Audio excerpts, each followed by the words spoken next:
can't control what people call you and what people associate you with. And today we're going to be exploring that more in this episode of the Creative Companionship Book Club with Christo's Unbland Yourself. We are on chapter 3, which is all about names and things that we want to consider in creating a personal brand around our art. Christo opens with an exploration of one of the biggest name examples that I can think of. It was the man who was known as the Merchant of Death, but nowadays is referred to with associations of peace and kindness. Thinking about Alfred Nobel, who invented dynamite, but is also known, of course, for the Nobel Peace Prize. In fact, he sent so much of his money over to the prize in order to kind of disassociate himself with the destruction that's caused by what he created earlier. And what this is used as an example for is to demonstrate the power of names, but also the flexible nature of names. There is some plasticity here. We can change our name to take on associations that we want leveled onto it if we're intentional and strategic about how we do it. And in order to do this effectively, Christo has an approach that he likes to have like a 2-word name association. He calls himself a loud introvert, and that just exemplifies the strategy. We want to try to take an area of vulnerability and weakness and actually turn it into an area of strength, because if we just stick with things that are too typical or too surface level or too expected, they're going to lack that level of depth that we want people to associate with us, to resonate with on a deeper level. So therefore, instead of worrying about our own achievements, our own successes, we want to instead think about what are our weaknesses, what are the things that people labeled onto us that we didn't like, and how can we start inverting that into a position of power. I've summarized the 3 things you want to be looking at with 3 H's. You want to find the hurt, you want to find what's hidden, and you want to find what's hostile. This aspect of vulnerability, which Christo quotes from Brené Brown, is going to allow us to establish greater connection and trust. Vulnerability precedes trust. So I'm going to run through the questions that Christo has prepared in addition to examples that I found for myself to help you maybe in your own journey think of examples that apply to you. The first question is, what were you called that hurt, but also contained an element of truth to it? The second question is, what quality were you told to hide that may actually be your strength? The next question is, what opposing forces define you? This goes back to kind of like that loud introvert idea. And then finally, what names emerge that you feel like you can start using to define yourself to others? And so some examples for me, what are some things that you were called that hurt, but that also contain some elements of truth? I think especially if you think back to like your formative years, childhood, maybe like around the age of like 9 to high school, things like being critical.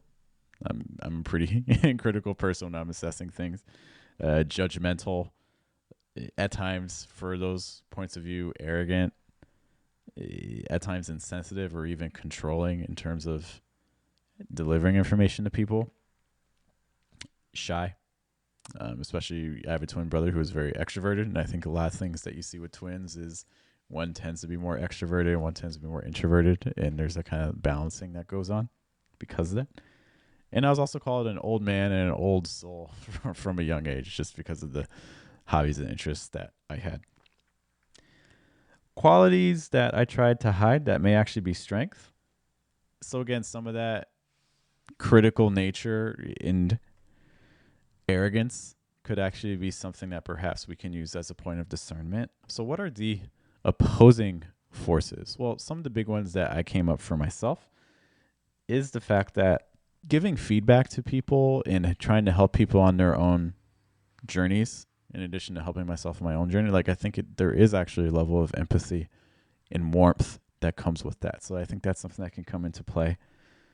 I think there's also this sense of, yes, there is this push to develop and grow, but there's also this sense of acknowledgement for the hardship and the growth you've already made. So it's this constant push and pull between being satisfied and also not being satisfied at the same time that I think could work well.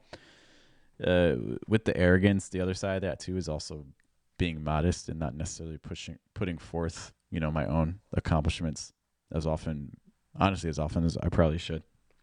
And going back to that sense of warmth, that sense of maybe also just being content and satisfied, so again, accepting things as they are, and then also asking, hey, how can I push this a little bit more?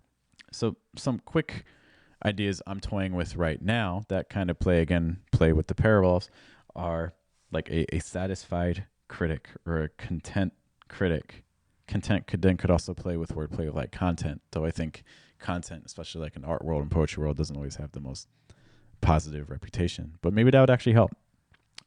Another idea was like a modest perfectionist, or even a satisfied perfectionist, or modestly arrogant. But I'm trying to like pair it with a noun, because if you don't just want to say like I'm something plus adjective, I want to try to pair it with an actual noun. And one of the last concepts I'm playing with right now would be this idea of like a blade in the sense of an instrument of discernment, an instrument of removal, but also an instrument used to perfect and tweak and precision.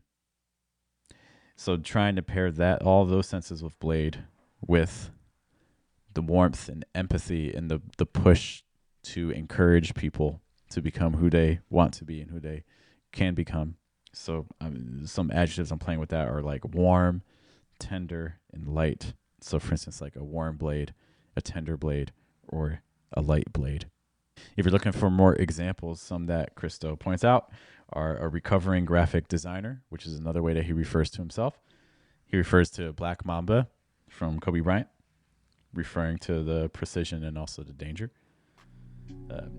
He mentions the defective detective from Monk, from the TV show. So hopefully those give you some ideas to play with as well. So those are some of the words and images that I'm playing around with. What are the 2 words that you're coming up with for yourself?